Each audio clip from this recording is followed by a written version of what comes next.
of my page, Climero, which is also short for Climate Hero. So climate change is about the long-term change in average temperatures. So it's very much different from a change in weather, because a changes in weather, they are basically short-term. Anything can alter the weather, and you know, the very fact that you decided to take the bus today and not take your car to work, this also can impact the weather. Whereas for climate, it's different. You've got intense droughts, as shown on the slide. We've got intense droughts, storms, heat waves, and the ice melting, which are all really the effects of climate change. And hence, according to NASA, the past 20 years have been recorded to being the warmest. And as such, climate change has been also incorporated into the SDGs as SDG 13 to really, which really also proves the importance and the dangers that are associated with such a crisis. And to be able to understand what climate change is about, you've got to understand what the greenhouse effect. So the greenhouse effect is basically around 4 major gases, which are carbon dioxide, which is released via cellular respiration or even combustion of biomass and fossil fuels. You've also got water vapor through the evaporations of oceans, which is also removed from the atmosphere through rainfall and snow. Methane being the third most significant greenhouse gas, and nitrous oxide, which is also released from vehicle exhausts or agriculture. The thing with the greenhouse effect is that these gases are trapped, they are trapped as heat in the atmosphere, and thereby they keep warming Earth.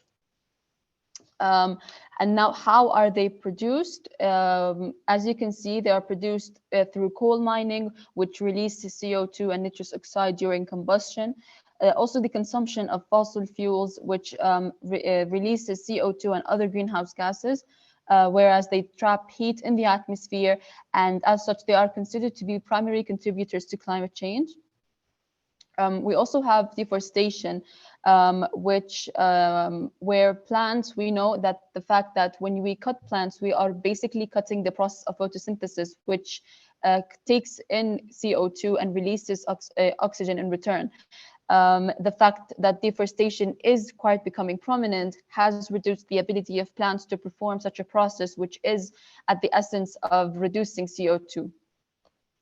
We also have transport, which accounts for 1/4 of CO2 in the UK and the US. The transport sector is basically the major contributor of greenhouse gases there. So to also further improve on your knowledge, I've attached a diagram to show how the greenhouse effect works. So basically, when 25% of solar radiation is absorbed by the atmosphere, so this is basically the radiation from the sun, 25% is approximately absorbed by the atmosphere. Now, 75% of that 25% penetrates the atmosphere, and it reaches the surface of the Earth. After this happens, the surface of the Earth absorbs the short-wave solar energy, which is the energy from the sun, of the 75%, and then it re-emits it back as longer wavelengths, as heat. After this happens, 85% of that re-emitted longer wavelengths are captured by these greenhouse gases, and therefore the heat passes or bounces back to the surface of the Earth, and this in return causes warming, which, as you can see, is a very is a process that has been becoming at the center of climate change. And now, how do we know that climate change is happening? Because you've got some companies or some industries, for the sake of finance, they keep saying that, you know, climate change isn't happening and we don't really see it. So we know that climate change is happening basically due to the fact that we've got due to that we've got the prominence of natural disasters. In 2018, we all know that it has become a year that was known for natural disasters. We had previously earthquakes in Indonesia, floodings in Japan. Thousands of victims were rendered, others were injured, and we all know the other effect, which is displacement. We also got the Arctic Sea. We've seen that it's diminishing, also due to the greenhouse gases. We all know that Earth has lost 7.6 trillion metric tons of ice in the last 3 decades. So this really shows how much of how dangerous this issue is. We've also noticed air temperatures that are rising over land, which are really shown through the increase of heat waves and droughts, whereby heat waves, there used to be two heat waves in 1960s. However, as of 2010, we have started to notice 6 heat waves per year. Droughts have also been a cause of famine, crop damage, whereby you can't really find the water to give to the crops, which really damages several agricultures, several industries, and several sectors. In the U.S., it has been noted that that several Americans died of the swellings of swellings and faintings that are associated with heat waves, more than they actually did of natural disasters. And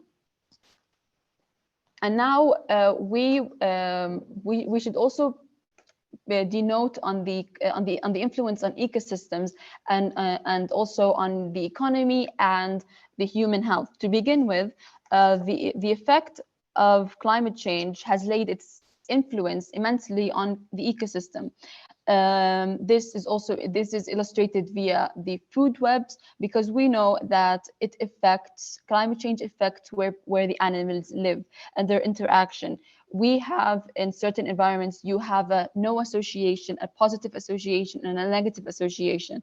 So if some animals, they migrated from place to place in search of food or other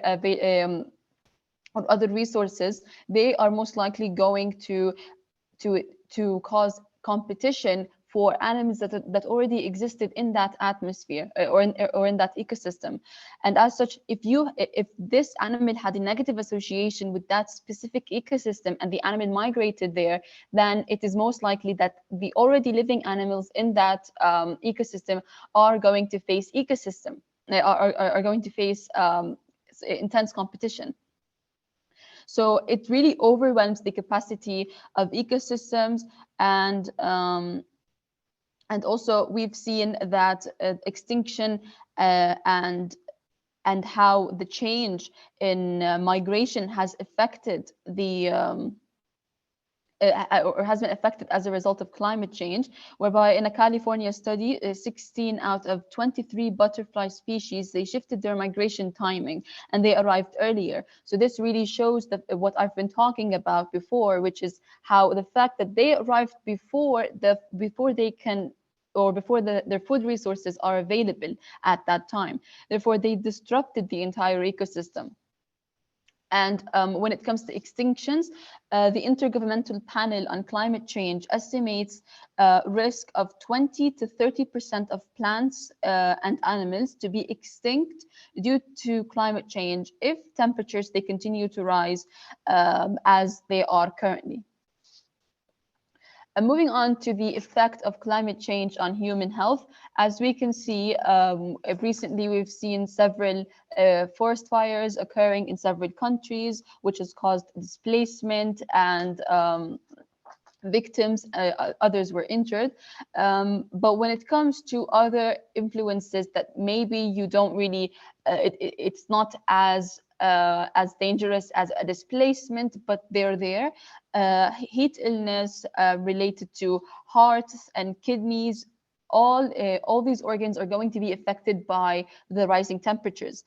as we also can see that rising temperatures have caused a longer allergy season. So people with asthma attack, people are going to have more asthma attacks than they used to before. Um, the spread of diseases also become more prominent with the emergence of climate change, such as the bird flu, which all increase with climate change, because when climate change increases, it harms the air quality, drinking water, the safety of drinking water, the food supply, which really results in famine, and famine causes other illnesses in one's body because they're not getting the required nutrients.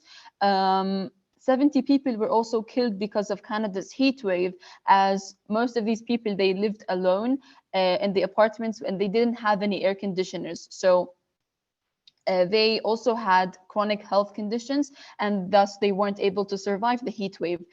Um, and then if we move on to discuss the effect of climate change on the economy, we know that with climate change, the transportation systems have been blocked. So we've got storms, floods that have been occurring, and they've disrupted the transportation systems. Land-based, this includes also land-based, air and marine, the marine transportation systems. So 60,000 miles of coastal roads in the US are exposed to floodings from coastal storms. So as you can see, this had rendered this transportation chain to be disrupted, and therefore it affects the economy, because other countries that relied on such a chain, they're not going to be able to get their supplies in time. Other also influences on the economy include agriculture, because floods are occurring more and they're becoming even more severe. This had devastated crops, and it also polluted water, which renders other crops that are not able to have water supply. It's also really and agriculture. The agricultural sector is also considered to be a crucial sector for the economy globally, actually, which accounted for 4% of global GDP in developing countries. It also accounted for more than 25% of GDP.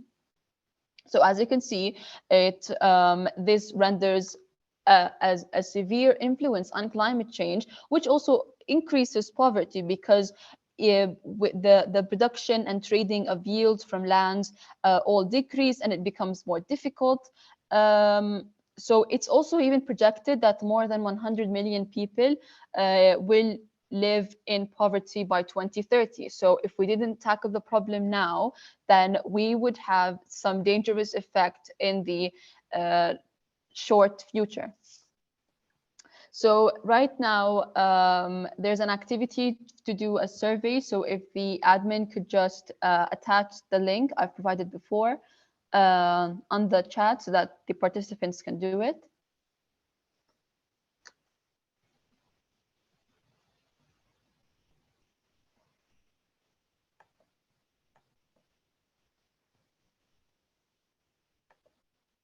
Okay. So you will have around 1 to 2 minutes. It's a very short survey.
Okay, so I guess now everyone should have been done with doing the survey. Um, Now, moving on to the effects of climate change on each continent. So, as we all know, that climate change is not specific to a certain region. It had grown widely across the entire globe, and as such, it had become a devastating issue for each country, almost each country. So beginning with Africa, Africa had been impacted with climate change since the 1970s.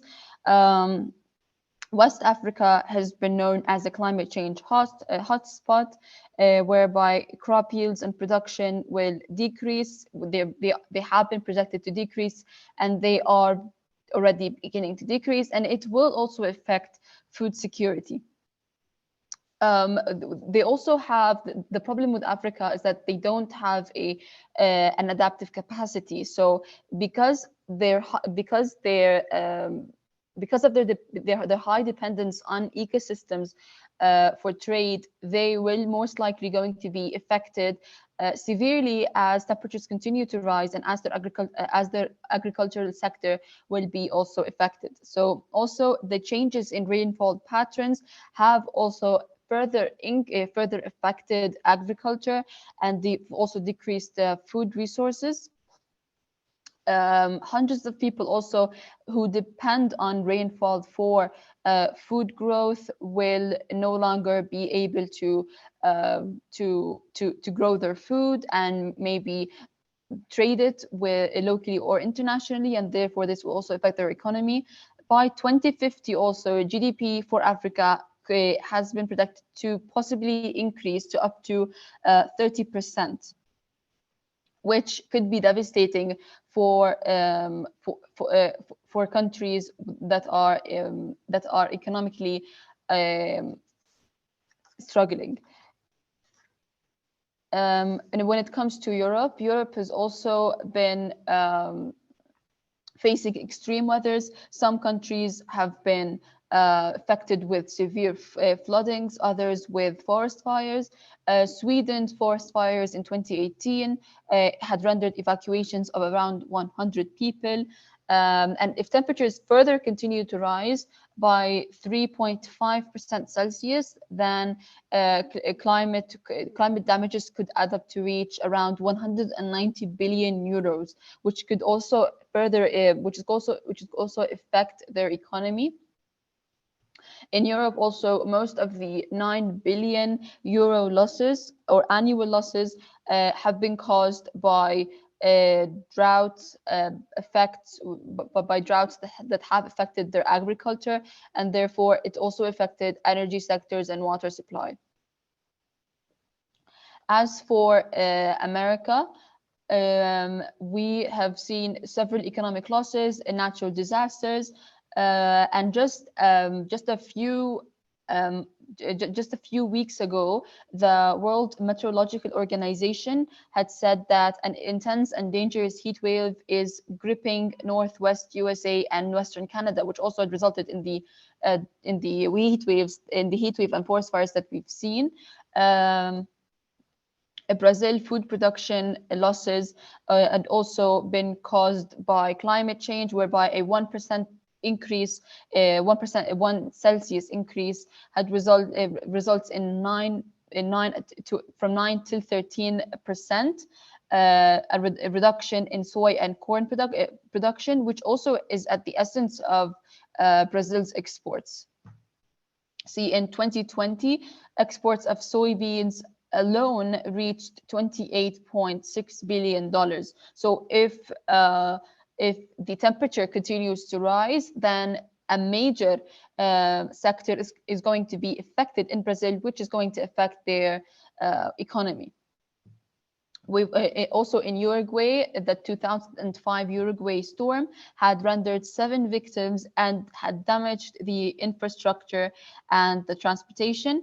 And we all see the California fires, which in 2018 alone cost the US economy around $148.5 billion. In Asia, um, severe natural disasters had been occurring, and they are especially occurring in the Asia Pacific region. On average, 43,000 people in the Asia Pacific region are killed in storms or as a result of storms, floods, and landslides each year. Between $2.8 and $4.7 trillion dollars of Asia's annual GDP could be at risk by 2050 as a result of no outdoor working, because temperature is going to be increasing to an extent that people are no longer going to be able to work outdoors. Philippines' rising temperatures are also important to denote on. In addition to almost half of the 281 natural disasters that occurred worldwide were in the Asia Pacific region, and um, 8 of the 10 had been recorded as the most deadliest in Asia. Asia-Pacific nations also experience more natural disasters. They've experienced more natural disasters between 2014 and 2017, whereby it had resulted in 55 earthquakes, 236 cases of floodings. So as you can see, climate change does not affect one country, and rather it affects several countries. These examples I provided are just small events out of or a small number of events out of a numerous number of events that occurred and had rendered severe issues. So in the future, it had also been estimated that by 2050, 1 in 5 of developing countries will struggle with water crisis and with water scarcities. By 2050, food demand is also projected to exceed today's demand by 60%, which is basically because the world's population is expected to increase to around 9 billion. The Maldives is also at risk of drowning, and therefore in 2009 they have held an undersea conference to raise awareness on the importance of tackling climate change. And here is a quote in the words of Kofi Annan, the former Secretary General of the UN. It says, "The world is reaching the tipping point beyond which climate change may become irreversible. If this happens, we risk denying present and future generations the right to a healthy and sustainable planet, and the whole of humanity stands to lose." So as you can see, climate change is clearly becoming more prominent by day. So we are risking our lives and our health, our economies as well. So we've got to deal with the crisis. So what has been done until now? Of course, these are just a few examples of of the efforts that have been done. So in 2015, a collective effort was incorporated by several countries to adopt what is known as the Historic Paris Agreement. So they agreed on limiting climate change to reach below 2 degrees. And this had been enforced in November 2016. Also in 1992, Principle 15 of the Rio Declaration on the Environment and Development has been adopted by the UN, which is based on the precautionary principle, which basically understands the importance of avoiding certain issues even if they are said to possibly harm us. So no evidence had been issued that such activities are going to affect are going to have severe consequences on our lives. But according to the precautionary principle and Principle 15, certain activities were banned by certain countries in accordance with the Rio Declaration of Environment and Development to avoid any possible catastrophic consequences. Also, the natural gas STAR program, which is a federal program to which it motivates oil and natural gas companies to assume confirmed cost-effective technologies, and also practices directed towards enhancing operational effectiveness and decreasing methane emissions. We also by 2017, the European Union had made a 22% reduction in the emissions released compared to that of 1990. According to Greta Thunberg, the moment we decide to fulfill something, we can do anything. So this shows that if we decide that we want to address the climate crisis, then we can. So as such efforts had been done, then we can also do efforts, both individuals and governments. And here are some examples of what you can do as an individual. So the first thing is to weatherize.